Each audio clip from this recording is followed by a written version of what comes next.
Siin Lähtel elab 500 inimest. Me näeme siin poodi, postkontorit, kooli ning ka samuti ettevõtteid. Üha rohkem kuuleme sellest, et noored lahkuvad maakohtadest.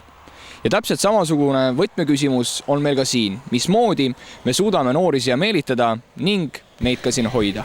Et noored siit ära läheks, peaks looma neile rohkem huviringe, et oleks suvel ka rohkem tegevust, mitte ainult siis, kui kool on. Hetkel võib öelda, et Lähte kultuurielul on kooliväljund. Koolis elu toimib. See, mis toimub pärast kooli, sellest elu faktiliselt Lähtel ei toimu. Siin on ikkagi linna mõjutused nii tugevad.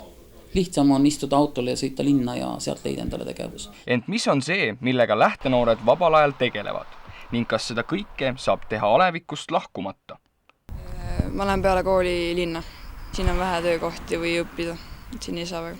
Meeldib Lähtel elada, sellepärast siin on palju sõpru.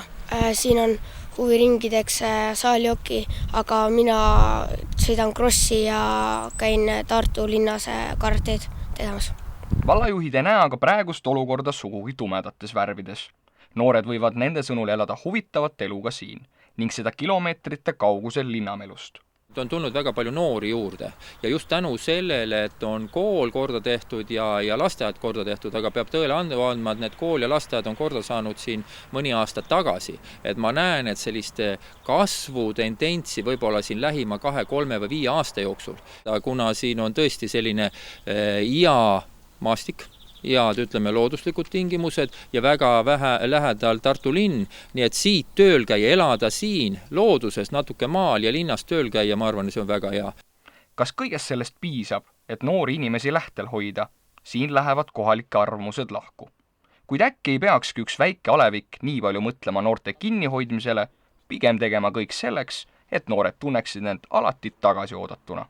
Ma arvan, et tegelikult see on elus loomulik nähtus, et noored ringi liiguvad. See on minu meelest täiesti normaalne. Siin ei saa olla niimoodi, et sa leiutad mingi imepaketi, millega sa liimid nad kinni. See on minu meelest täiesti, noorte elule täiesti vastunäidustatud.